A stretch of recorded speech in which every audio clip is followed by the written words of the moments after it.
प्यारे साथियों, आप सभी का स्वागत करता हूं अपने यूट्यूब परिवार एमआरएस स्टडी में। तो डियर, यहां पे हम लोग जो है बात करने वाले हैं आपका ब्रिक एंड ब्रिक मशीनरी के बारे में। हम लोग जो है डिस्कस करेंगे। बिल्डिंग मटेरियल का ये टॉपिक है। सिविल बूस्टर का कंप्लीट डिस्कशन हम लोग जो है करेंगे ब्रिक मशीनरी और ब्रिक टॉपिक का। तो कंप्लीट डिस्कशन यहाँ पे होने वाला है। सभी एग्ज़ाम के लिए आपका इम्पॉर्टेंट है। आप जो भी एग्ज़ाम देने वाले हैं सभी एग्ज़ाम के लिए ये बुक जो है ना, अगर आप इस बुक को परचेज़ करना चाहते हैं तो नीचे डिस्क्रिप्शन बॉक्स में मैं लिंक दे दूँगा, वहाँ से आप इस बुक को ले सकते हो। ये बुक क्विक रिवीजन के लिए, शॉर्ट नोट्स अगर आप बनाना चाहते हो या बनाने में आपको टाइम लग रहा है या आपको समझ में नहीं आ रहा है कि कैसे शॉर्ट नोट्स बनाएं, तो ये बुक ले लो और अपना पढ़ाई इसको पूरा कंप्लीट 1 से 2 बार पढ़ लो। डेफिनेटली ये शॉर्ट नोट्स का काम आपका जो है करेगा। इससे ज़्यादा आपको डिटेल में पढ़ने की ज़्यादा ज़रूरत अगर है तो आप स्टैंडर्ड बुक परचेज़ कर लो, स्टैंडर्ड बुक से पढ़ लो। या उस स्टैंडर्ड बुक्स इतना नहीं पढ़ना है और इससे थोड़ा सा ज़्यादा पढ़ना है तो किसी भी इंस्टीट्यूट का नोट्स पढ़ लो, डैट्स इनफ है। इससे ज़्यादा कोई भी एग्ज़ाम निकालने के लिए बस ज़रूरी है कंटेंट और उसे आप कितना याद रखते हैं। अगर इस बुक को भी आप पढ़ते हैं तो लगभग कोई भी एग्ज़ाम में आप 60% स्कोरिंग आप आराम से कर सकते हैं, अगर हर पॉइंट्स अगर आपको ये चीज़ें याद रहेगी तब। ओके, तो ब्रिक में सबसे पहले हम लोग बात करेंगे बेसिक इन्फॉर्मेशन। स्टैंडर्ड साइज़ जो होता है ब्रिक का वो होता है 19 सेंटीमीटर गुने 9 सेंटीमीटर गुने 9 centimetre. Nominal size with motor जो है 20 सेंटीमीटर गुने 10 सेंटीमीटर गुने 10 सेंटीमीटर। ट्रेडिशनल ब्रिक का साइज़ होता है 23 सेंटीमीटर गुने 11.4 सेंटीमीटर गुने 7.6 सेंटीमीटर। फ्रॉग जो कि ब्रिक के फ्रंट यानी टॉप फेस में आपको देखने को मिलता है, इंडेंट इन ब्रिक होता है जो कि 10 सेंटीमीटर गुने 4 सेंटीमीटर गुने 1 सेंटीमीटर होता है। फ्रॉग प्रोवाइड किया जाता है टॉप सरफेस पे और ये यूज़ किया जाता है एज ए की joint between motor and brick. जो वेट होता है 1 मीटर क्यूब ऑफ ब्रिक वो होता है 1800 केजी। जो एवरेज वेट होता है आपका ब्रिक का वो 3 केजी से 3.5 केजी होता है। Number of brick usually 1 metre cube brick work जो है वो आपका 500 होता है। वही अगर number of brick in 1 metre cube with brick work तो है लेकिन आपका बिना मोटार का, मोटार यूज नहीं कर रहे हैं उसमें, तो 650 ब्रिक जो है आपका लगेगा। और मोटार के साथ काम कर रहे हैं तो 1 मीटर क्यूब में 500 ब्रिक जो है आपका लगेगा। The thickness of the minimum thickness of brick wall is 100 mm। The density of brick should be 1700 से 1900 KG per metre cube. Brick and stone के बीच में अगर कंपैरिजन बात किया जाए तो brick resist more fire than stone, also resist other atmospheric effect in better way. Dead load of brick masonry is less. जो ब्रिक होता है वो इजी टू कंस्ट्रक्ट होता है। Opening in brick masonry. Brick work is cheaper, सस्ता होता है। Require less skilled labour and no complicated lifting device. कोई भी कॉम्प्लिकेटेड है ना लिफ्टिंग डिवाइस की ज़रूरत नहीं पड़ता है और कम स्किल वाला लेबर है तो भी उसको काम अच्छा से कर लेगा। इन brick work motor joint is thin, hence more durable. Brick work is less water tight and absorbs more moisture. A stone work is stronger, gives solid appearance and attractive in textures. In a stone masonry, mortar required is more to fill the voids. Lift of stone masonry is more as compared to brick masonry. जो life होता है stone machinery का वो ज़्यादा होता है brick machinery के comparison में। जो थिकनेस होता है आपका ब्रिक वॉल का वो 100 to 200 mm होता है। But stone wall has minimum thickness, लेकिन जो स्टोन वॉल होता है उसका मिनिमम थिकनेस जो होता है 350 mm होता है।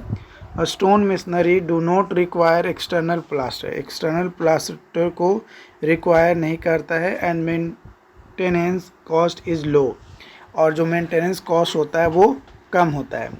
Stone work has higher compressive strength, जो स्टोन वर्क होता है वो हायर कंप्रेसिव स्ट्रेंथ होता है, जो कि अडॉप्टेड होता है in piers, docks, dams and does not require any finishes. किसी तरीके का स्टोन वर्क में किसी तरीके का फिनिशेस की ज़रूरत नहीं पड़ता है। Classification of brick, unburn brick और बर्न ब्रिक। बर्न ब्रिक जो जला हुआ ब्रिक होता है फर्स्ट क्लास, सेकेंड क्लास और थर्ड क्लास आपका होता है। अनबर्न जो बिना जला हुआ ब्रिक जो होता है वो डायरेक्टली मिट्टी को एक ढांचा में रखा जाता है, उसको सिर्फ जो है धूप से सुखा दिया जाता है। जब मोल्ड से निकल जाता है, ढांचा से निकल जाता है, तो ये टेम्पररी यूज के लिए किया जाता है या चीप स्ट्रक्चर के लिए यूज किया जाता है। Can not used in place expose to heavy rain, मतलब जहाँ पे बहुत ज़्यादा बारिश हो रही है वहाँ पे अनबर्न ब्रिक का हम लोग यूज जो है नहीं करते हैं, है ना, अनबर्न ब्रिक का यूज नहीं करते हैं। प्रॉपर्टीज़ के बारे में बात किया जाए तो फर्स्ट क्लास ब्रिक का कंप्रेसिव स्ट्रेंथ जो कि न्यूटन पर mm स्क्वायर में होगा greater than equal to 10.5, water absorption 20%, appearance smooth surface, rectangular in shape with parallel, sharp and straight edge with a square corner, making process stable molded and burned in kiln. Use is pointing an important word. Second class brick के लिए बात किया जाए तो compressive strength जो है greater than equal to 7 newton per mm square, water absorption जो है 22%, अपीयरेंस जो है वो small crack and distortions permitted, making process जो है ground moulded and burned in kiln, और यूज किया जाता है आरवी वर्क यानी reinforced brick work and hidden masonry work में। बात किया जाए थर्ड क्लास ब्रिक का तो उसका कंप्रेसिव स्ट्रेंथ जो है 5 Newton per mm square, water absorption 25%, appearance soft and reddish yellow in color, making process ground molded and burned in clamps, uses unimportant temporary structure। Fourth class brick जिसको झामा brick भी कहते हैं, ये over burned होता है जो कि badly distorted होता है। यूज़ किया जाता है as a blast in foundation and floors in limestone. जो कॉमन कलर होता है ब्रिक का वो रेड कलर होता है। हैवी ड्यूटी ब्रिक का जो कंप्रेसिव स्ट्रेंथ होता है वो 40 न्यूटन पर mm स्क्वायर से ज़्यादा होता है, और ये यूज किया जाता है bridge, foundation of industrial buildings में। वाटर एब्जॉर्प्शन जो है 10% होता है एज पर IS 2180 के अनुसार।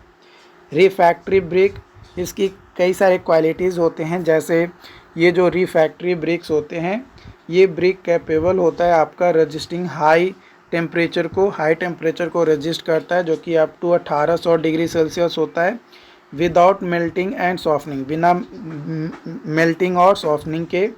जो मिनिमम एवरेज कंप्रेसिव स्ट्रेंथ होता है ब्रिक का, रिफैक्ट्री ब्रिक्स का, वो 32.5 मेगापास्कल होता है। वाटर एब्जॉर्प्शन जो होता है वो आपका वेरी करता है 4 से 10%। These brick are whitish yellow and light brown in color, light brown in colour या आपका whitish येलो होता है। These bricks are used in furnace, ये ब्रिक जो है फर्नेस के लिए यूज किया जाता है, फर्नेस क्लीनिंग के लिए, हॉलो टाइल्स एंड क्रबल्स एक्सेट्रा में। जो मिशनरी वर्क होता है over foundation lime concrete should be started over after 7 days।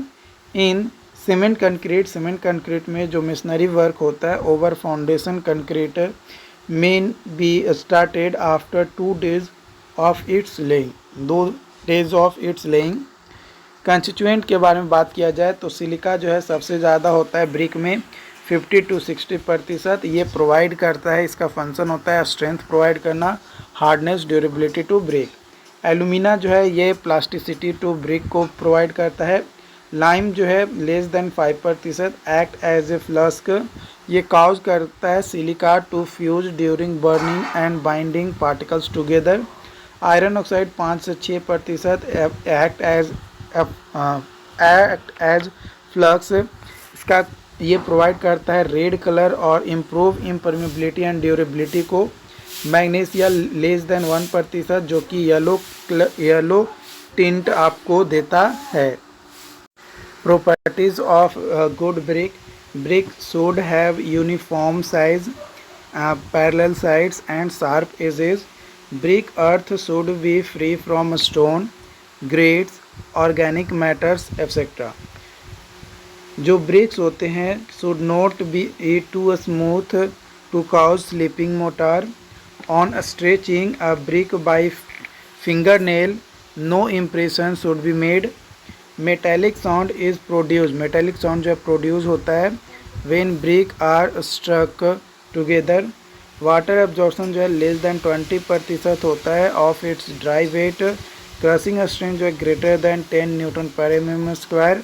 And जो यूनिफॉर्म डीप रेड और चेरी कलर होता है वो इंडिकेटिव ऑफ यूनिफॉर्मिटी होता है।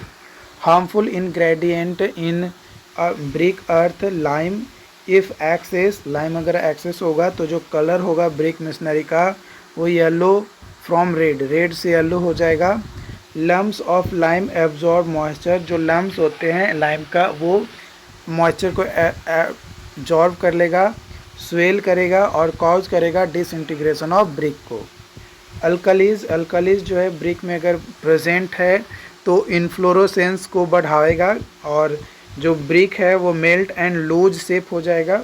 आयरन पायराइड्स, आयरन पायराइड जो है डिसक्लोराइजेज होता है आपका ब्रिक का। If present in brick earth, if present in brick earth it gets oxidized and decomposed during burning which may leave a split of the brick, brick में जो है स्प्लिट देखने को मिलता है आयरन पायरेट्स के वजह से। पेबल्स, ग्रेवल्स एंड ग्रेट्स, ये non uniform mixtures of clay होता है। ओके, मैन्युफैक्चरिंग के बारे में अगर बात किया जाए तो मैन्युफैक्चरिंग में सबसे पहले अनसॉइलिंग, उसके बाद डिगिंग किया जाता है, क्लीनिंग किया जाता है, वेदरिंग किया जाता है, ब्लेंडिंग किया जाता है, टेम्परिंग किया जाता है, उसके बाद मोल्डिंग किया जाता है, देन ड्राइंग, उसके बाद बर्निंग और फाइनली जो है आपका ब्रिक जो है बनकर तैयार होता है। ये प्रिपरेशन ऑफ आपका ब्रिक अर्थवर्क का फ्लो चार्ट था। मोल्डिंग जो है ये आपका एक प्रोसेस होता है जिसमें हम लोग जो है ब्रिक अर्थ को एक प्रॉपर शेप प्रोवाइड करते हैं। तो जो मोल्डिंग होता है वो दो तरीके से होता है, हैंड मोल्डिंग और मशीन मोल्डिंग। हैंड मोल्डिंग जो है ये सॉफ्ट मड का यूज किया जाता है इसमें। It can be ground and table moulded, ये जो है ग्राउंड या टेबल मोल्डेड हो सकता है। मशीन मोल्डिंग जो है ये स्टिफ मड के लिए यूज किया जाता है। It is of two types, clay plastic clay machines and dry clay machines आपका होता है। The good clay of marking bricks is weathered clay. जो टेम्परिंग होता है bricks earth is also known as pugging और कनीडिंग। जो process होता है mixing clay, water and other ingredient to make brick is known as kneading. The pug mills is used for kneading. kneading के लिए जो है pug mills का use किया जाता है। bleeding is the phenomenon. bleeding जो है एक ऐसा phenomenon है in which clay is made loose. clay को जो है लूज बनाया जाता है and any ingredient to be added it is spread out on the top and turned up and down, है ना, उसको टर्नड अप एंड डाउन करेंगे इन वर्टिकल डायरेक्शन। जनरली जो वुडन मॉल्ड्स होते हैं आर मेड फ्रॉम शीशम, शीशम से बनाया जाता है। Pressed brick has two frog, जो प्रेस्ड ब्रिक्स होते हैं उसके दो फ्रॉग होते हैं। And handmade bricks has only one frog, जो हैंडमेड ब्रिक्स होते हैं उसका एक फ्रॉग होता है। Mould are made 8 to 12% larger in size, brick का जो भी साइज है उससे 8 से 12% ज़्यादा साइज होना चाहिए। To prevent moulded brick from sticking to the side of mould, जो सैंड होता है वो स्प्रिंकल किया जाता है in inner side of the mould, यानी मोल्ड में मिट्टी को डालने से पहले, ढांचा में डालने से पहले उसमें जो है पहले बालू डालेंगे, उसके बाद मिट्टी डालेंगे और देन फाइनली उतरते समय हम लोग जो है अपना मतलब जब उसको मतलब पूरा काम हो जाएगा, मतलब हटाने लगेंगे तो ऑब्वियसली बालू उसमें तो मिट्टी में सट जाएगा। ओके, अगला है drawing. If green brick burned, अगर ग्रीन ब्रिक बर्न होता है, it get cracks and distorted. अगर डायरेक्टली ब्रिक लाए, मोल्ड्स निकालें और डायरेक्टली ईटा में पकाने लगे आग में, तो ब्रिक जो है फट जाएगा, इसलिए उसको पहले सुखाया जाता है। तो सुखाया दो तरीके से जाता है, नेचुरल ड्राइंग और आर्टिफिशियल ड्राइंग। आर्टिफिशियल ड्राइंग दो तरीके का होता है, हॉट फ्लोरिंग ड्रायर और tunnel dryer. In clamp burning process में जो है 15 degree angle brick are laid, 15 degree angle पे ब्रिक को जो है बिछाया जाता है, लगाया जाता है। जो परसेंटेज मॉइस्चर होता है इन वेट ब्रिक्स वो 7 से 30% होता है। वेट ब्रिक्स जो होते हैं should be dried in open atmosphere में सुखाया जाता है 4 से 5 दिन के लिए। जो प्रोसेस होता है drying of bricks in an open atmosphere, उसको हैकिंग कहा जाता है। ब्रिक आफ्टर मोल्डिंग, जो ब्रिक होता है after moulding should be dried in air 3 to 8 days but not in sun, है ना, सन में मतलब धूप में नहीं सुखाते हैं। सन में सुखाएंगे तो अगेन भी जो है हमारा ब्रिक में जो है क्रैक देखने को मिलेगा। जो ब्रिक होता है वो नॉर्मल प्रैक्टिस होता है इन ड्राई मोल्डेड ब्रिक्स का, जो कि अप्रॉक्सीमेट मॉइस्चर कंटेंट जो होगा 5 से 7% होगा। During period usually varies from 7 to 14 days। जो ड्राइंग पीरियड होता है वो 7 से 14 दिन आपका जनरली या यूजुअली हम लोग कह सकते हैं कि उसको जो है हम लोग लेकर चलते हैं। Comparison between clamp burning and kiln burning and आपका क्लैंप बर्निंग में क्या कंपैरिजन है उसके बारे में हम लोग जो है बात करेंगे। तो सबसे पहले हम लोग जो है यहाँ पे बात करेंगे आपका क्लैंप बर्निंग के बारे में। तो कैपेसिटी अगर बात किया जाए क्लैंप बर्निंग का, तो वो आपका 20,000 से 1,00,000 ब्रिक को प्रिपेयर किया जाता है एट ए टाइम। स्ट्रक्चर के बारे में बात किया जाए तो टेम्प्रेरी स्ट्रक्चर्स होते हैं, इनिशियल कॉस्ट जो है लो होता है, as no structure are to be built. Suitability के बारे में बात किया जाए तो ये सूटेबल होता है when brick are to be manufactured in a small scale and when demand of brick is not continuous.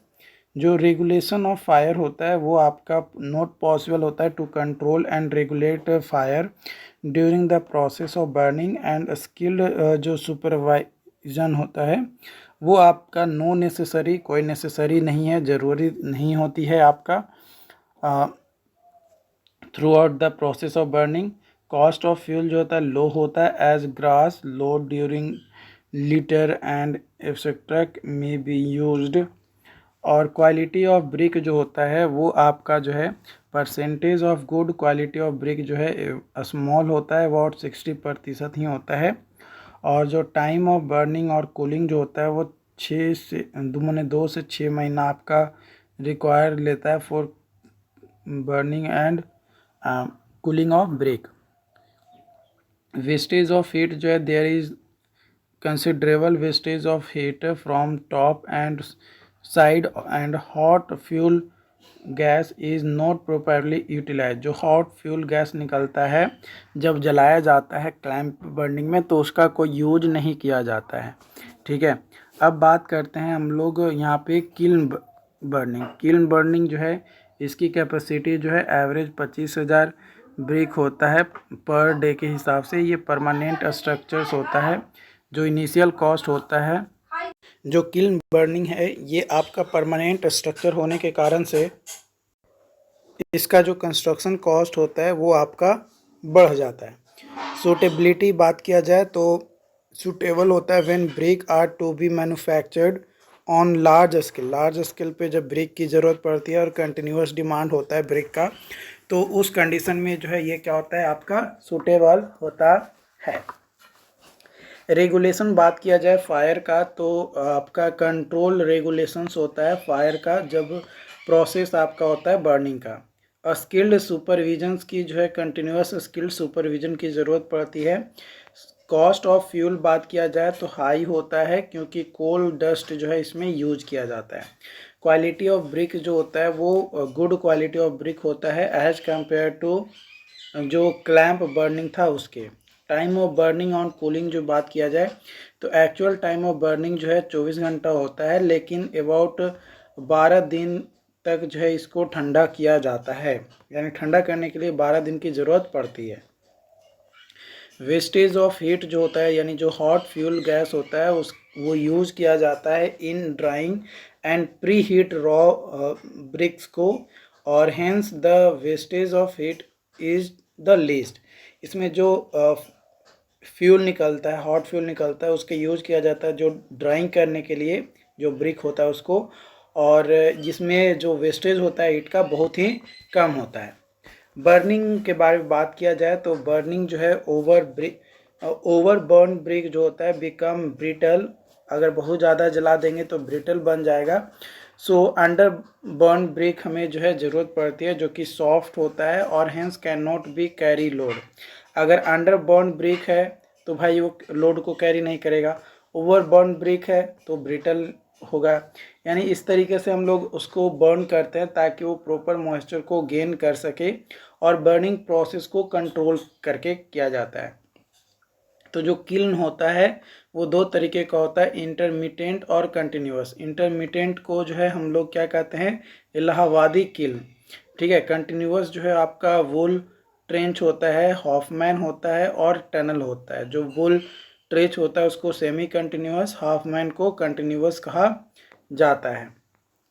जो स्टेज होता है बर्निंग का वो होता है डिहाइड्रेशन जो कि 400 से 600 डिग्री सेल्सियस, उसके बाद ऑक्सीडेशन होता है 650 से 900 डिग्री सेल्सियस, और वर्टिफिकेशन होता है 900 से 1250 डिग्री सेल्सियस।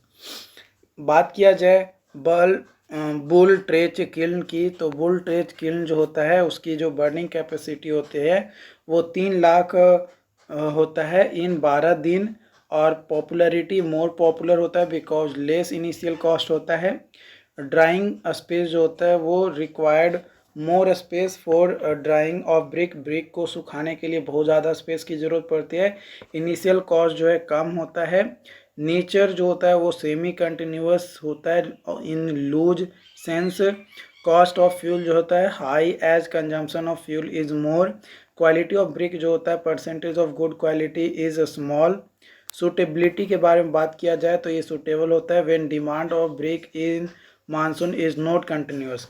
मानसून में जब ब्रिक की डिमांड नहीं होती है तो उस कंडीशन में ये जो है बुल ट्रेच जो है आपका पॉसिबल होता है, मतलब यूजफुल होता है, सूटेबल होता है।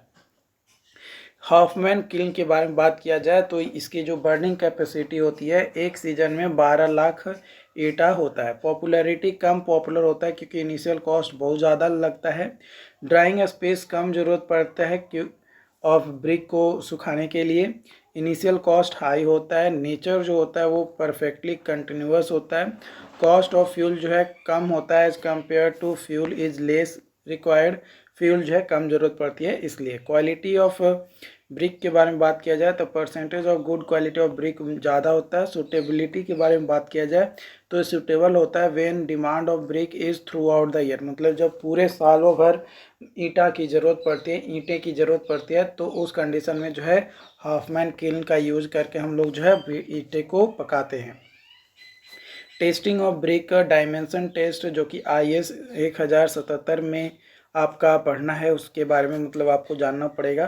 तो 20 brick are randomly selected. Standard size is 19 गुने 19 9 गुने 9 सेंटीमीटर। 20 ब्रिक लेंगे जो कि रैंडम साइज जो स्टैंडर्ड साइज होता है ब्रिक का वो सिलेक्ट करेंगे 19 गुने 9 गुने 9 सेंटीमीटर।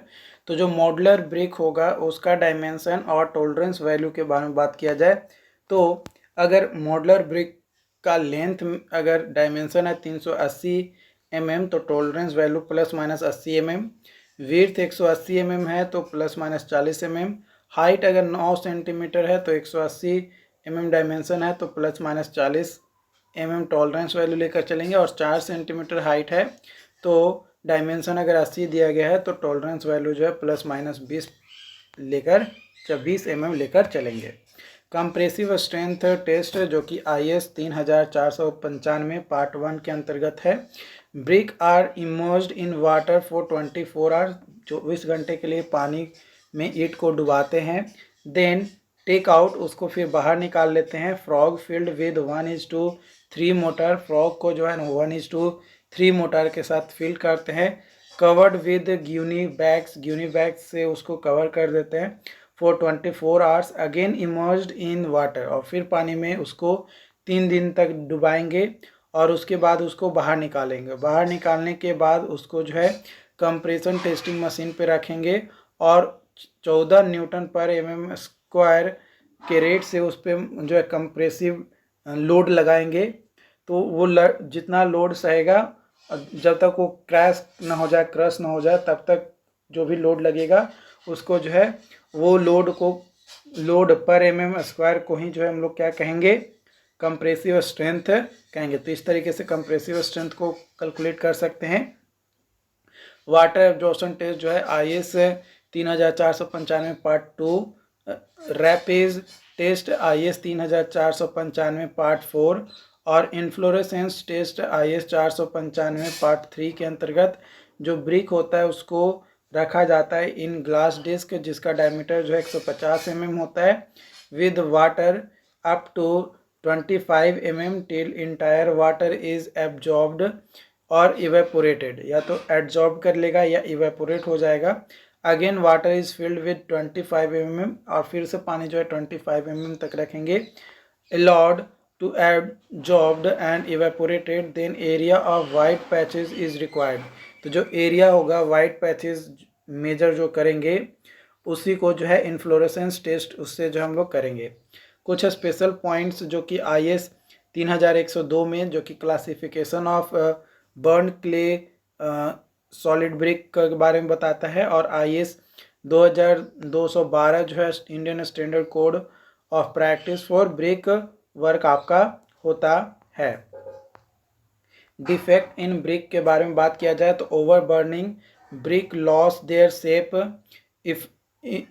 इफ्लोरेसेंस जो कि हम लोग फूल जाता है ईंटें, उसके बारे में डिस्कस किए है ना। ब्लोएटिंग जो कि आपका स्पॉन्जी स्वेल मास होता है ओवर ब्रिक सरफेस के ड्यू टू एक्सेस कार्बोनेशियस और सल्फर मैटर और कार्बन का अमाउंट जो है बहुत ज़्यादा हो जाता है, इस कारण से आपका जो है स्पॉन्जी स्वेल मास देखने को मिलता है ब्रिक में। ब्लिस्टर जो है फॉर्म होता है due to imprisoned during moulding के कारण इम्प्रिजन्ड होने के कारण से ब्लिस्टर होता है। चफ जो है ये डिफॉर्मेशन होता है शेप ऑफ ब्रिक का, जो कि कॉज किया जाता है by rain water falling on hot brick. Under burning के अंदर जो है हायर वाटर एब्जॉर्प्शंस और लेस कंप्रेसिव स्ट्रेंथ होता है। अनबर्न्ड एंड अनड्राइड ब्रिक जो होता है वो यूज किया जाता है only in construction of temporary और चीप स्ट्रक्चर, है ना। टेम्पररी और चीप स्ट्रक्चर्स में these should not be use, है ना, ये इसका यूज नहीं किया जाता है at a places exposed to heavy rain, जहाँ पे बहुत ज़्यादा हैवी रेन होता है वहाँ पे हम लोग इसका यूज नहीं करते हैं। Lamination it is due to entrapped air in void of clay के वॉइड में जब एयर रह जाता है तो उसके कारण से लैमिनेशन होता है। बर्न क्ले परफोरेटेड ब्रिक जो है IS 2222 के अंतर्गत आपको जानने हैं।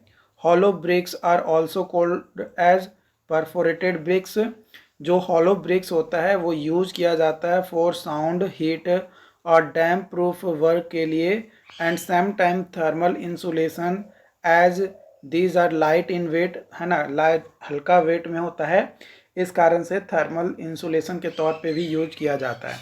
Area of each perforations shall not exceed 500 mm²। जो एरिया होता है ईच परफोरेशन का वो 500 mm² से ज़्यादा नहीं होना चाहिए। Area of perforation shall be between 30 to 45% of area of face. Direction of perforation can be vertical and horizontal। जो मॉडलर और नॉन मॉडलर साइज होता है अवेलेबल होता है वो 19x9x9 सेंटीमीटर होता है और 23x11x7 सेंटीमीटर आपका होता है ना। मॉडलर का 19x9x9 होता है और नॉन मॉडलर का 23x11x7 आपका होता है। जो परफोरेटेड ब्रिक्स होता है should have minimum compressive strength जो है 7 megapascal on gross area for 24 hours. Cold water test water absorption जो होता है 20% होता है। वाई वेट जो मैक्सिमम आपका होता है 1.5 metre high wall can be raised in brick masonry in a day. एक दिन में जो है 1.5 मीटर हाइट तक ही जो है हम लोग बाल बनाते हैं ब्रिक मशीनरी से। In this the strength of wall is unaffected. अगर 1.5 मीटर हाइट तक ही वॉल बना रहे हैं ब्रिक मशीनरी का यूज करके तो उसका स्ट्रेंथ में किसी तरीके का कोई इफेक्ट देखने को नहीं मिलेगा। Why making high wall the low wall can not bear the weight of top wall and it bend laterally. अगर एक 1.5 मीटर से ज़्यादा हाई बना देते हैं तो बेंड कर जाता है ना। लो भी बना देंगे तो प्रॉपर लोड को वो बियर नहीं करेगा। Bed joint these are the horizontal mortar joint. Bed joint जो होता है ये हॉरिजॉन्टल मोटार जॉइंट होता है upon which masonry unit are laid, है ना, जिसपे मशीनरी यूनिट क्या होता है बिछाया जाता है। हेंस जो प्रेशर होता है always act normal to bed joint. इसलिए जो प्रेशर होता है वो हमेशा एक्ट करता है normal to the bed joint. Cross joint और सिंपल जॉइंट, जो क्रॉस जॉइंट या जो सिंपल जॉइंट होता है वो जॉइंट होता है other than bed joint which are perpendicular to face, जो कि परपेंडिकुलर टू फेस होता है of wall are termed as cross joint, जिसको क्रॉस जॉइंट या सिंपल जॉइंट हम लोग कहते हैं। वॉल जॉइंट अगर बात किया जाए तो वॉल जॉइंट जो है वह जॉइंट होता है जो कि पैरेलल होता है आपका फेस ऑफ वॉल के, उसको जो है वॉल जॉइंट हम लोग जो है कहते हैं। अब ब्रिक मशीनरी में यहाँ पे आप देखेंगे कि अगर ब्रिक को हम लोग जो है इधर हाफ और इधर ये कोना से पूरा काट दें तो इसको वेवेल्ड क्लोजर कहेंगे। लेंथ वाइज हाफ काट दें तो क्वीन क्लोजर होता है और एकदम 1/4 रहने देंगे तो क्वीन क्लोजर कहा जाता है। लेकिन क्वार्टर और लेंथ भी आधा और बेर्थ भी आधा उसको किंग क्लोजर। ये फुल ब्रिक है, ये आपका मैट्रेड आपका है, ये विर्थ के कॉर्नर से यहाँ तक ये करेंगे तो ये मैट्रेड क्लोजर हो जाता है।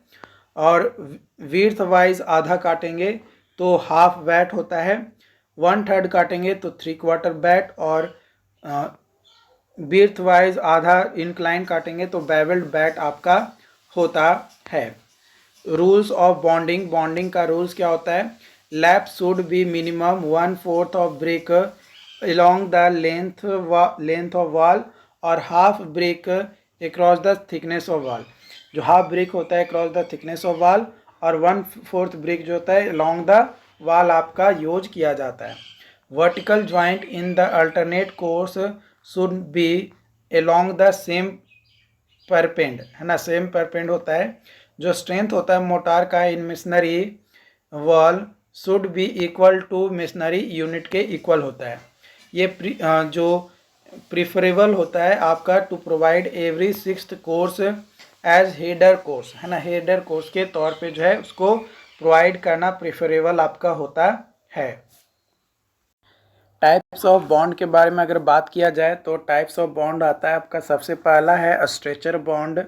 All the brick are laid stretcher on the face of wall used for constructing 10 centimetre thick wall partition wall, अगर 10 सेंटीमीटर थिक वाला पार्टीशन वॉल बनाना है तो हमें जो है स्ट्रेचर बॉन्ड यूज करते हैं। Header bond, all bricks are laid as header, header के तौर पे लेड बिछाते हैं ऑन फेस ऑफ वॉल। इसका कॉमनली यूज किया जाता है for constructing steining of wells, wells के स्टेनिंग के लिए, कैबल्स के लिए, फुटिंग एक्सेट्रा के लिए, तो हम लोग जो है हेडर बॉन्ड यूज करते हैं। इसमें जो है यूज करते हैं आपका 3/4 ब्रिक बैट, जो कि ईच अल्टरनेटिव कोर्स में आपका क्वियोन होता है। ठीक। इंग्लिश बॉन्ड, इंग्लिश बॉन्ड क्या होता है कि जब अल्टरनेट कोर्स हेडर और स्ट्रेचर का होता है तो उसको इंग्लिश बॉन्ड कहते हैं। इंग्लिश बॉन्ड जो है स्ट्रॉन्ग और कॉस्टली होता है than Flemish bond. Mostly English bond is used in government work, government work में जनरली जो है इंग्लिश वर्क का यूज किया जाता है। Adopted for work where strength is prime importance, है ना। जो इंग्लिश बॉन्ड होता है इसमें स्ट्रेंथ जो है इम्पॉर्टेंट पार्ट आपका होता है। फ्लेमिश बॉन्ड, फ्लेमिश बॉन्ड में क्या होता है कि एक ही कोर्स में अल्टरनेट हेडर और स्ट्रेचर होता है। फ्लेमिश बॉन्ड जो है एक अपीयरेंस अच्छा प्रोवाइड करता है हमें than English bond. Construction with Flemish bond requires greater skill in comparison to English bond, English bond के कंपैरिजन में जो फ्लेमिश बॉन्ड होता है उसमें स्किल्ड लेबर की ज़रूरत पड़ती है ना, या ग्रेटर स्किल की ज़रूरत पड़ती है। Bond and bat bricks are laid in it, जो मिनिमम विड्थ होता है वॉल का फॉर सिंगल फ्लेमिश बॉन्ड वो 1.5 ब्रिक वॉल होता है। फेसिंग बॉन्ड, फेसिंग बॉन्ड जो है brick are different thickness are to be used in the facing और बैकिंग ऑफ वॉल, उसको जो है फेसिंग बॉन्ड कहेंगे। In racking bond, racking bond में जो ब्रिक होता है वो रखा जाता है at a inclination to the direction of wall. Slenderness ratio के बारे में बात किया जाए आपका ब्रिक मशीनरी का, तो जो सिलेंडरनेस रेशियो होता है वो इफ़ेक्टिव हाइट होता है आपका वॉल का, जो कि डिवाइडेड किया जाता है बाय इफ़ेक्टिव थिकनेस, और इफ़ेक्टिव लेंथ जो कि डिवाइडेड होता है आपका इफ़ेक्टिव थिकनेस, जो कि दोनों में से जो भी लेस होगा उसको हम लोग जो है कंपैरिजन करके लेकर चलेंगे। जो मैक्सिमम सिलेंडरनेस रेशियो होता है for load bearing wall for number of storage exceeding not exceeding 2 से एक्सीड नहीं करता है, तो यूजिंग पोर्टलैंड सीमेंट और पोजलोना सीमेंट 27 होता है, और यूजिंग लाइम मोटर आपका जो है 20 होता है। एक्सीडिंग यूजिंग पोर्टलैंड सीमेंट और पोजलोना सीमेंट 27 होता है, और यूजिंग लाइम मोटर आपका 13 होता है। In order to check dampness, dampness को चेक करने के लिए नैरो होल स्पेस कंस्ट्रक्ट किया जाता है पैरेलल टू एक्सटर्नल वॉल, उसको जो है एयर ड्रेन कहा जाता है। अ कर्टेन वॉल, जो कर्टेन वॉल होता है वो डिज़ाइन किया जाता है to carry wind load, wind load को कैरी करना प्लस सेल्फ वेट को। एरिस, एरिस जो है ये एज ऑफ ब्रिक को कहा जाता है। अ कैविटी वॉल, जिसको हॉलो वॉल भी कहते हैं, वो कंस्ट्रक्ट किया जाता है इसलिए ताकि हीट ऑफ फ्लो को रजिस्ट कर सके, और design to carry axial and bending stress. Generally जो साइज होता है 10 सेंटीमीटर, 4 से 10 सेंटीमीटर आपका होता है। क्लासिफिकेशन ऑफ वॉल के बारे में बात किया जाए तो आपका लोड बियरिंग वॉल होता है और नॉन लोड बियरिंग वॉल होता है। लोड बियरिंग वॉल जो है आपका सॉलिड वॉल विद पियर, जिसको पिलेस्टर्स कहा जाता है, veneered wall, cavity wall, solid wall. Non load bearing wall के बारे में बात किया जाए तो faced wall, partition wall, panel wall, free standing wall, curtain wall, faced wall. Frieze, frieze जो है ये आपका एक तरीके का कोर्स होता है जो कि आपका स्टोन का होता है, जो कि प्रोवाइड करता है एक इमीडिएट विलो कॉर्नेस, उसको जो है फ्रीएज कहा जाता है। एग्जाम्पल जो है आर्किटेक्चरल फ्रेज का is on facade of building, है ना, facade of building the octagonal tower of winds. ये यूज किया जाता है to improve appearance of wall, wall के अपीयरेंस के कारण जो वुल नोज होता है या काउ नोज ब्रिक जो होता है वो यूज किया जाता है for making corner curve shape in brick missionary. The projected course, जो प्रोजेक्टेड कोर्स होता है ब्रिक का, used एवव opening of door, door के ओपनिंग के पास जो है ये आपका यूज किया जाता है, और विंडो के ओपनिंग के above in building construction, building construction में उसको जो है ड्रिप कोर्स हम लोग जो है कहते हैं। जो ड्रिप कोर्स होता है वो यूज किया जाता है to prevent air water, rain water, है ना, प्रिवेंट करता है from rain water to door and window, door और विंडो को प्रोटेक्ट करता है। परपेंड, परपेंड जो है ये आपका, जो परपेंड है ये आपका वर्टिकल जॉइंट होता है ऑन फेस ऑफ वॉल, जो कि डायरेक्टली एवव होता है vertical joint in the alternate courses के। जो प्रिज्म टेस्ट होता है वो लेबोरेटरी टेस्ट होता है जिसका यूज किया जाता है कंप्रेसिव स्ट्रेंथ ऑफ मशीनरी को कैलकुलेट करना। अब मशीनरी प्रिज्म जो होता है वो असेंबली होता है आपका मशीनरी यूनिट का और मोटार का, जो कि कंस्ट्रक्टेड होता है to serve as a test specimen for determining comprehensive strength, जो कि कंप्रीहेंसिव स्ट्रेंथ को करता है। For first class brick, first class brick work के लिए जो थिकनेस ऑफ मोटार होता है joint shall not be less than 10 mm, है ना, shall not be less than 10 mm आपका होता है। आई होप कि आज का सेशन आपको समझ में आया हो। बाकी अगर कोई डाउट्स आता है, कोई कन्फ्यूजन रहता है तो आप हमें ज़रूर बताएं। मिलते हैं नई अपडेट के साथ नई वीडियोस में। Thank you.